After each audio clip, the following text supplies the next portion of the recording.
অমঙ্গল যা হবার তা তো হয়েছে, পেশা ডাকলে আর কি হবে?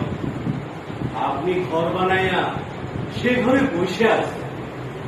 এখন ঘর যদি আপনার বাইরে খোঁজাখুঁজি করে তবে কি পাবে? পাবে না। ঠিক তেমনি আপনার মধ্যেই স্রষ্টার বাস। ভ্রমে করেছেন, তাই দেখতে পাচ্ছেন না। মানুষ আজ ঘোর সংকটে পড়েছে। অত্যাচারী শক্তি আর অহমিকার কাছে আর সে পরাজিত। কলিত অমানুষের জোর, ভালো মানুষ যারা তাদের বানায় চোর। হচ্ছে না বাবা, আপনি ভাববেন না, আঘাত ছাড়া কোনো ধর্মই প্রতিষ্ঠিত হয় না।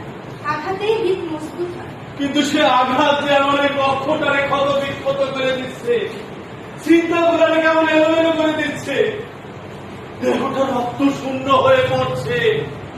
আজ আজ আমার একটা নিরাপদ আশ্রয়ের প্রয়োজন। মা গো! সাইজি, আপনি একটু শান্ত হন।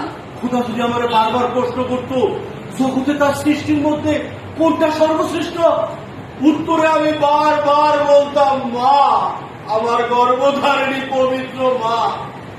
সেই মায়ের ভালোবাসার সারটা আমি পাই নাই। তুই আমার তোর মুখে টেনে দিল মা, একবার শুধু মায়ের গন্ধটা লইতে দে।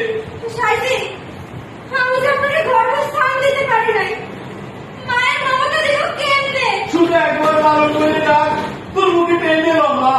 না না, তা হয় না, আমি পারবো না।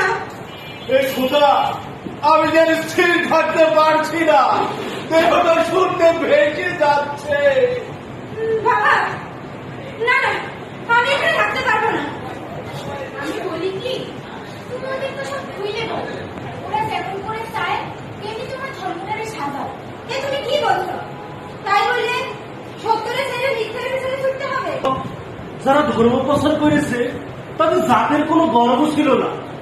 জগন্নাথ ধামে যাও, সেখানে দেখবে ব্রাহ্মণ, চন্ডাল, সামার, মুসি সবাই একই জল খাচ্ছে।